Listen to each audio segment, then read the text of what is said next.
Doctor, നമ്മൾ ഈ ചവിട്ടുവീഴ്ചയിൽ ഏതൊക്കെ അസുഖത്തിനാണ് ചെയ്യാൻ പറ്റുക? ഏത് ഏജ് ഗ്രൂപ്പ് ഒക്കെ ഉണ്ടോ ഈ ചവിട്ടുവീഴ്ചയിൽ ചെയ്യാൻ വേണ്ടിയിട്ട്? സാധാരണ നമ്മളെ ഈ അസുഖവുമായി ബന്ധപ്പെട്ട് പറയുകയാണെങ്കിൽ അസ്ഥി നാഡി സംബന്ധമായ അസുഖങ്ങൾക്ക് വളരെ എഫക്റ്റീവായിട്ടാണ് നമ്മൾ ഈ ചവിട്ടുവീഴ്ചയിൽ കണ്ടിട്ടുള്ളത്. എന്ന് പറഞ്ഞാൽ അതൊക്കെ ഒരു ഡോക്ടറെ നിർദ്ദേശപ്രകാരം അല്ലെങ്കിൽ തീരുമാനിച്ചിട്ടൊക്കെയാണ് അത് ചെയ്യുക. എല്ലാ കേസുകളും ചെയ്താൽ ചിലപ്പോൾ അബദ്ധമാവാറുണ്ട്. അങ്ങനെ അനുഭവം നമ്മൾ വന്നിട്ടുണ്ട്. പലപ്പോഴും പുറത്തുനിന്ന് ചവിട്ടുവീഴ്ച ചെയ്തിട്ട് എൻ്റെ അനുഭവത്തിൽ കണ്ടിന്യൂസ് ഷിവറിങ് ഉള്ള ഒരാളെ ഞാൻ കണ്ടിട്ടുണ്ട്. അപ്പോൾ അത് ഡോക്ടർ നിർദ്ദേശപ്രകാരം അത്ര എക്സ്പേർട്ടുള്ള ഒരാൾ മാത്രമേ ചെയ്യാം.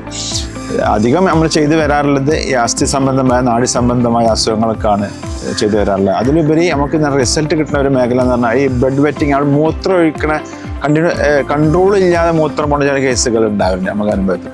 അപ്പോൾ അവർക്ക് ഈ ചവിട്ടുവീഴ്ചയിൽ ചെയ്യുമ്പോൾ അതിന് നല്ലൊരു യൂറിനറി ബ്ലാഡറിന് വളരെ കൺട്രോൾ കിട്ടുന്ന തരത്തിലുള്ള റിസൾട്ട് നമുക്ക് സാധാരണ എൻ്റെ അനുഭവത്തിൽ കണ്ടിട്ടുണ്ട്. അപ്പോൾ അതിനും നല്ലൊരു എഫക്റ്റീവായിട്ട് നമ്മൾ കണ്ടുവരാറുണ്ട്. പൊതുവെ ഈ ചവിട്ടുവീഴ്ചയിൽ എല്ലാ ഏജ് ഗ്രൂപ്പിലും നമുക്ക് ചെയ്യാം.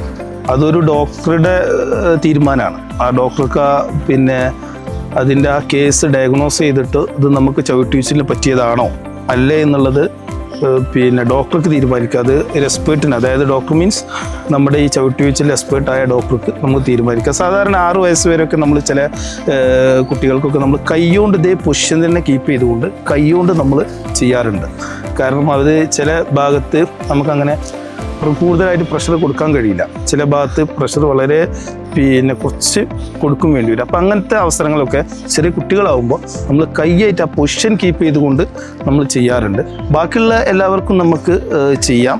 ചെയ്യുമ്പോൾ ശ്രദ്ധിക്കേണ്ടത് എന്താണെന്ന് വെച്ച് കഴിഞ്ഞാൽ ആ കേസിനനുസരിച്ചിട്ട് വേണം നമുക്ക് അതിൻ്റെ കാര്യങ്ങളൊക്കെ ഏതൊക്കെ പൊസിഷനുകളാണ് കാര്യങ്ങളെന്ന് തീരുമാനിക്കാൻ.